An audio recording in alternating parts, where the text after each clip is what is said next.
Bonjour à tous, j'espère que vous allez bien. On se retrouve aujourd'hui pour un 15 minutes de pilates full body débutant. On est redressé sur les genoux et ça va être uniquement la partie haute du corps qui va se déporter par rapport à la partie basse. L'objectif est de venir engager les obliques en amenant le corps le plus sur le côté possible. Je n'oublie pas d'expirer à chaque fois que la partie haute de mon corps se déporte.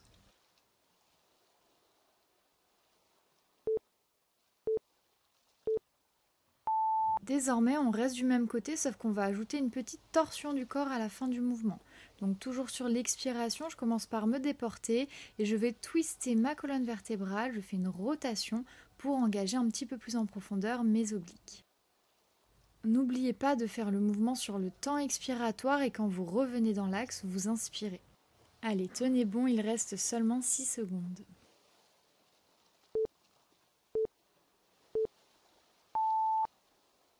Et on est reparti, on fait pareil de l'autre côté, donc dans un premier temps on le fait dans le même plan, donc simplement une petite translation du haut du corps, sans rotation. En parallèle, on imagine le petit fil à l'arrière de la tête qui vient nous tracter vers le haut, qui vient créer de l'espace entre nos vertèbres. Donc on pense bien à se grandir, c'est ce qui fera la différence pour avoir de beaux résultats sur la sangle abdominale.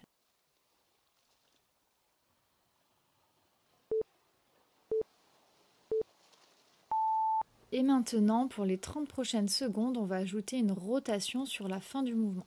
Sur chaque temps expiratoire, je pense à me grandir, à engager mon transverse, mon périnée, pour bien que les obliques aussi se fassent ressentir.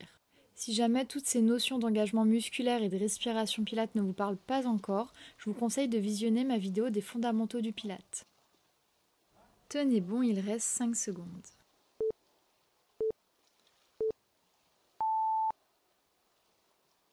Je positionne mes bras à l'horizontale tout en pliant mes coudes. Je prends une grande inspiration et sur l'expiration, je tends mes deux coudes vers le haut. Quand je rabaisse les coudes, je pense à bien abaisser mes épaules et à surtout engager tous les muscles du dos. Pas besoin de se précipiter dans le mouvement, l'important est de bien le caler par rapport à la respiration pilate et de conserver un bel engagement abdominal. Le pilate est magique, on travaille tous les muscles du corps de la tête aux pieds et même si ici on focalise un petit peu plus sur les bras, on aura toujours un bel engagement au niveau de la sangle abdominale. C'est avec ce type d'exercice que vous allez également améliorer votre posture, en pensant à vous grandir, à avoir un beau port de tête, à engager votre centre, le transverse et surtout à muscler le dos. Ne lâchez rien, il reste seulement 15 secondes. Alors soufflez bien, on fait de grands mouvements, on pense à bien abaisser les épaules et on tient encore quelques secondes.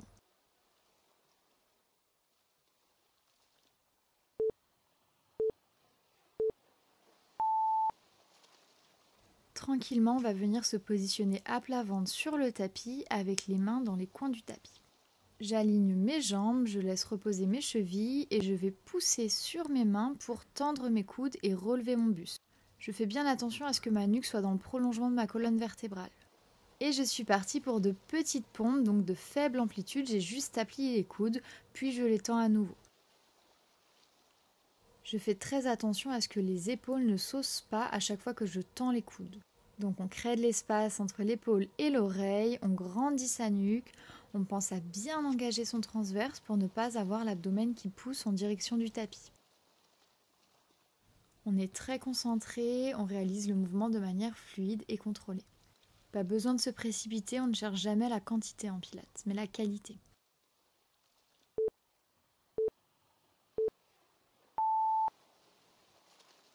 On peut reposer la poitrine, on va simplement tendre un bras et la jambe opposée en même temps. À chaque fois que je fais le mouvement de manière synchronisée, je pense à engager mon transverse de sorte à créer un petit espace entre mon abdomen et le tapis, petit espace dans lequel on va positionner une framboise qu'il ne faudra jamais écraser.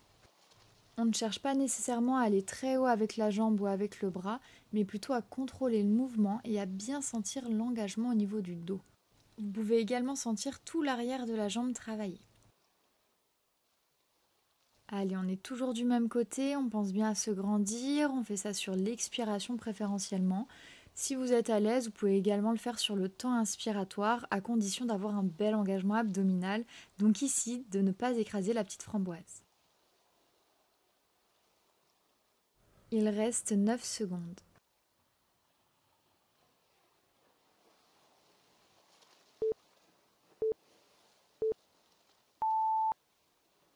Et on est parti, on va faire exactement la même chose de l'autre côté. Je pense à bien abaisser mes épaules, à avoir la nuque dans le prolongement de la colonne vertébrale, le petit creux pour la framboise, ici encore, et je fais ça préférentiellement sur le temps expiratoire.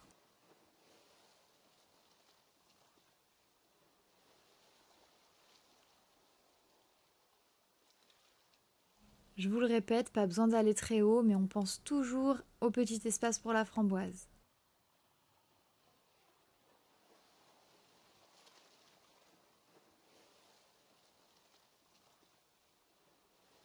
Allez, tenez bon, il nous reste seulement 16 secondes.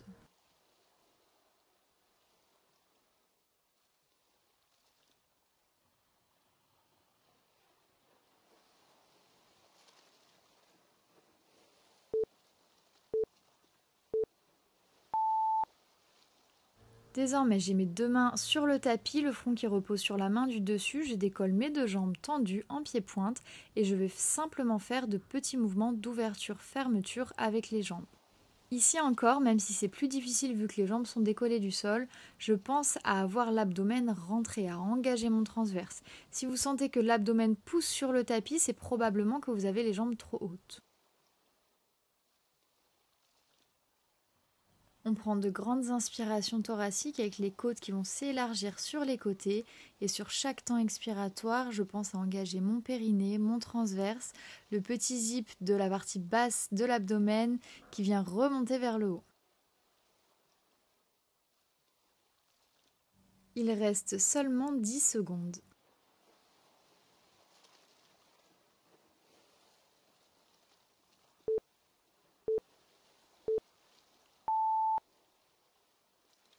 On se redresse tranquillement, on va se mettre sur un quatre pattes, on va tendre une jambe à l'arrière puis poser le genou.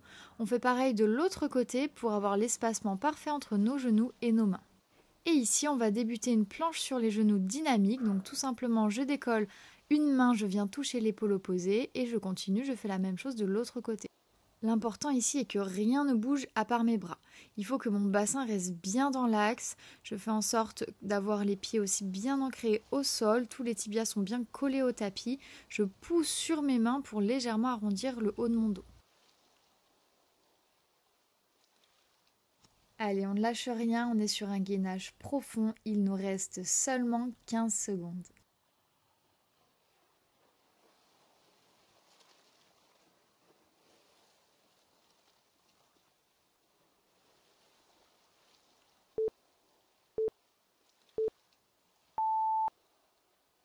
Désormais, je passe sur un vrai quatre pattes avec les hanches à l'aplomb des genoux, les épaules à l'aplomb des poignets. Je vais tendre une jambe vers l'arrière et je vais amener le bout de mon pied en diagonale.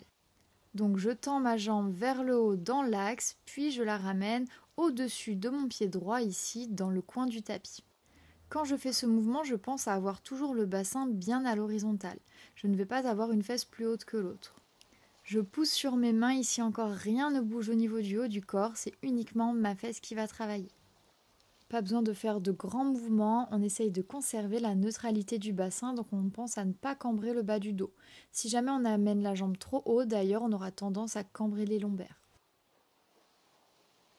Ça commence à chauffer, mais tenez bon, il reste seulement 10 secondes.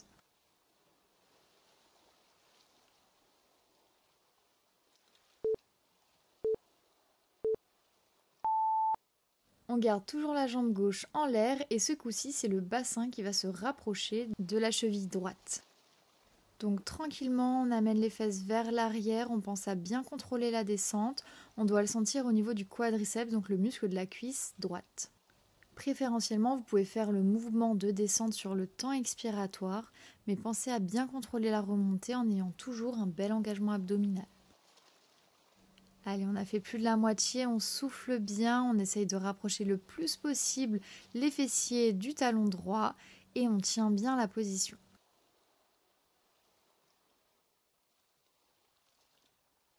Il nous reste seulement 10 secondes.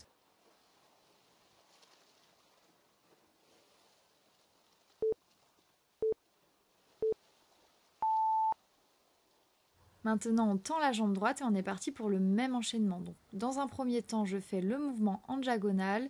Ma jambe droite est bien tendue. Je fais en sorte que le bout de mes orteils vienne toucher le coin du tapis opposé. Puis, je ramène la jambe dans l'axe. Ça ne sert à rien d'amener la jambe trop haut, sinon on va cambrer les lombaires. On est bien concentré dans sa respiration et on n'oublie pas, on réalise le mouvement de manière fluide et contrôlée.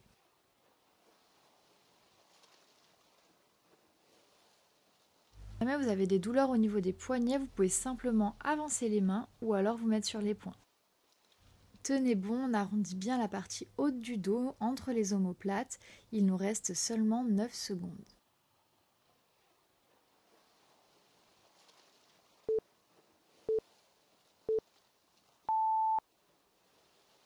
Et on enchaîne directement avec le mouvement de recul. J'amène mes fessiers en direction de ma cheville gauche.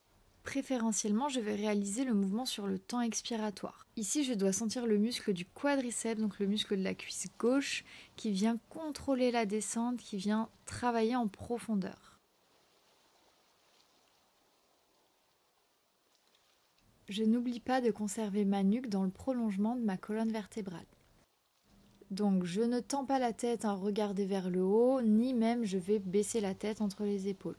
J'ai bien la tête dans l'axe.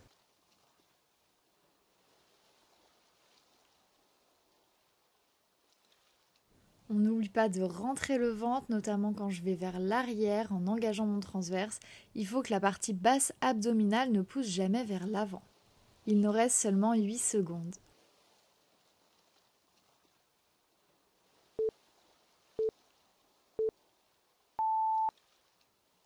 Je peux tranquillement me retourner, je me mets sur le dos, je plie les genoux, je fais en sorte d'avoir les pieds bien parallèles dans le prolongement des hanches et tout simplement je vais décoller mes fessiers.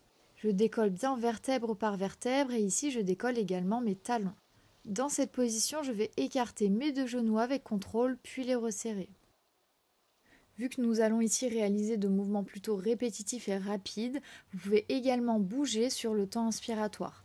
Pensez simplement à bien engager votre périnée et votre transverse tout en vous grandissant. Et là, vous allez protéger des pressions qui peuvent être trop intenses au niveau du périnée et de votre abdomen. Allez, ça chauffe bien au niveau des fesses, des mollets, des ischio-jambiers, donc à l'arrière de la cuisse. Mais on tient bon, il nous reste seulement 8 secondes.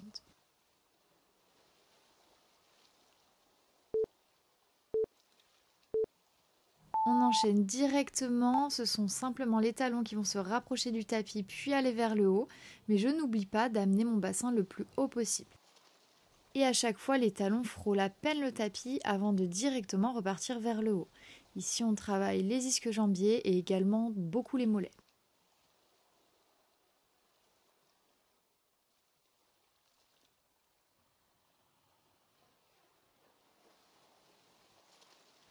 On pense au petit fil à l'arrière de la tête qui vient nous grandir, qui vient nous tracter vers le haut en créant de l'espace entre nos vertèbres.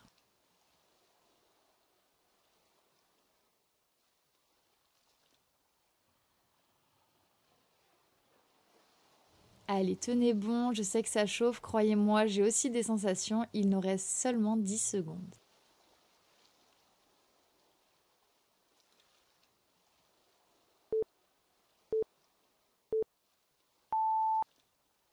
Désormais, on vient positionner ses jambes en tablette, je redresse mon buste tout en faisant attention que la partie basse de l'abdomen ne pousse pas vers l'avant. Et je suis partie pour de petits battements avec mes bras, avec les tibias bien à l'horizontale. Ici, on est sur un exercice emblématique du Pilate qui s'appelle la centaine. L'objectif initial est de réaliser 100 battements avec les bras.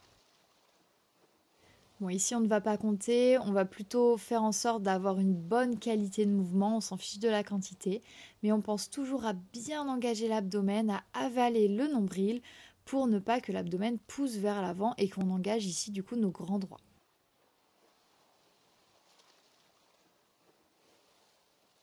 Allez, ça chauffe, mais tenez bon, si jamais vous avez des douleurs au cervical, je vous laisse reposer la tête. Il nous reste 9 secondes.